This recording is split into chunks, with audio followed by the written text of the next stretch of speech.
नियम का तीसरा अनुप्रयोग देखेंगे।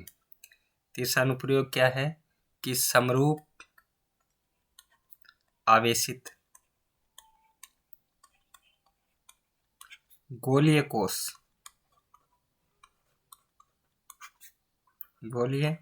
कोष या चालक गोले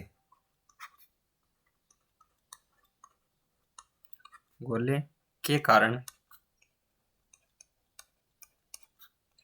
विद्युत क्षेत्र। ठीक है, तो देखो मान लेते हैं कि हमारे पास ये कोई गोला है जिस पर एक समान रूप से आवेश वितरित है। इस गोले की त्रिज्या मैं मान लेता हूं कि कैपिटल R है और इस गोले के केंद्र से कोई बिंदु P है। ठीक है, जहां पे हमें क्या ज्ञात करनी है, विद्युत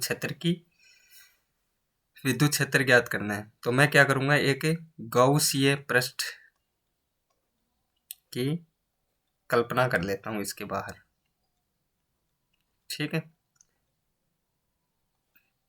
तो गौसीय पृष्ठ कैसा होगा, आपका बंद पृष्ठ होगा। तो मैं इसको बंद कर देता हूं।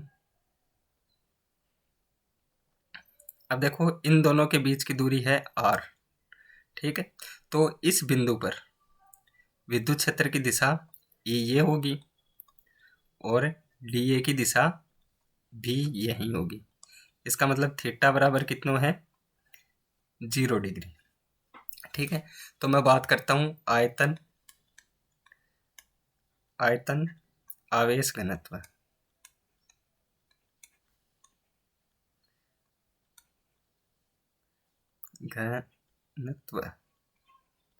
ठीक है, तो आयतन आवेश घनत्व इसको किससे रिप्रेजेंट करते हैं, रो से। तो रो इक्वल्स टू क्या होता है, Q अपॉन V।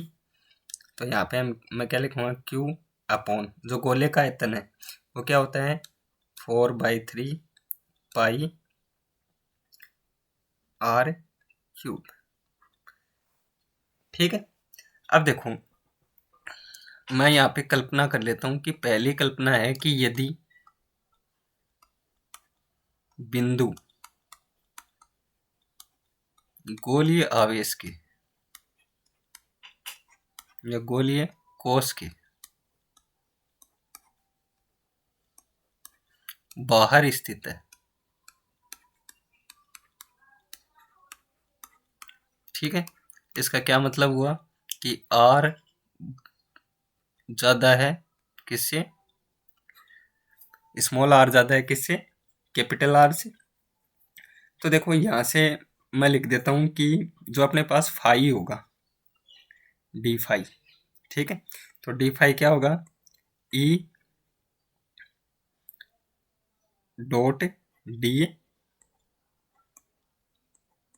ठीक है, या मैं इसको लिख सकता हूं कि जो आपका फाई है, तो फाई बराबर क्या होगा, समाकलन E DA कोस थीटा। ठीक है, और आपको पता है कि थीटा बराबर 0 है, तो चूंकि कोस 0 बराबर कितना होता है, 1। ठीक है, तो यहां से मैं इसको क्या लिखूंगा, यहां से लिख दूंगा फाई इक्वल्स टू ई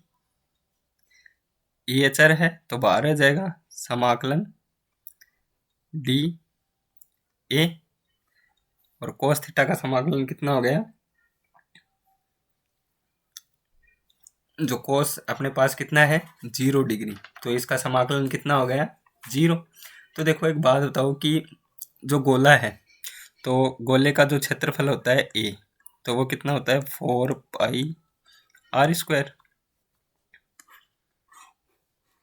तो यहाँ से फाई क्या आ जाएगा, phi equals to E into 4πr²। ठीक है, अब देखो यहाँ से मैं गाउस के नियम से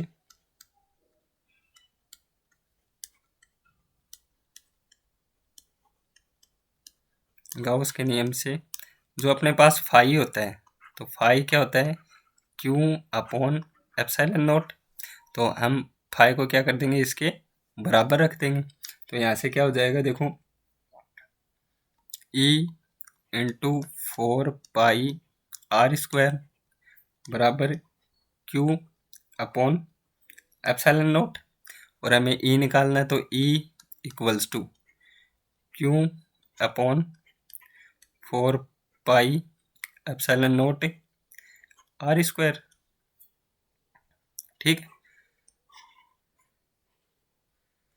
या मैं इसको ऐसे भी लिख सकता हूँ कि हम जानते हैं कि k इक्वल्स टू क्या होता है, 1/4 पाई एप्सिलॉन नॉट। तो ये मान यहाँ पे रख देंगे, तो E इक्वल्स टू क्या आ जाएगा, के क्यू अपॉन आर स्क्वायर। ये आ गया हमारा गोलीय कोश के कारण किसी बिंदु R पर विद्युत क्षेत्र की तीव्रता। ठीक है, तो ये एकदम से बिंदु आवेश की तरह व्यवहार कर रहा है। तो मैं इसको बोल देता हूँ E आउट। अब देखो, यदि बिंदु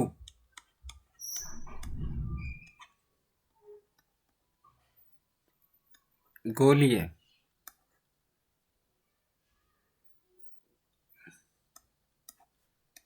कोश की सतह पर हो, ठीक है, दूसरी स्थिति आपकी कि यदि बिंदु गोलीय कोश की सतह पर हो, तो R इक्वल्स टू क्या हो जाएगा आपके पास, R, तो E सरफेस क्या आ जाएगा, के क्यू अपॉन आर स्क्वायर। और इसमें हम तीसरी स्थिति को लागू करें, तो तीसरी स्थिति क्या आ जाएगी, यदि बिंदु गोलीय कोश के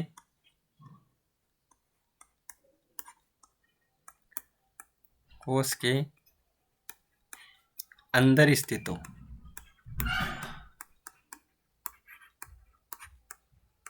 ठीक है, तो अंदर स्थित हो तो क्यू अपने पास कितना आ जाएगा, 0, क्योंकि अंदर अपने पास कोई भी आवेश नहीं है। तो यहाँ से क्या लिखूंगा मैं कि E इन इक्वल्स टू के इंटू 0 अपॉन आर स्क्वायर। ठीक है, तो यहाँ से क्या आ जाएगा, E इन इक्वल्स टू 0। ठीक है, तो हमने तीनों स्थितियों में क्या ज्ञात कर लिया हमने, जो गाउस का नियम है, तो उस पर विद्युत क्षेत्र की तीव्रता हमने ज्ञात कर ली है। तो आज के लिए इतना ही, मिलते हैं नेक्स्ट वीडियो में, तब तक सीखते रहें। Thank you.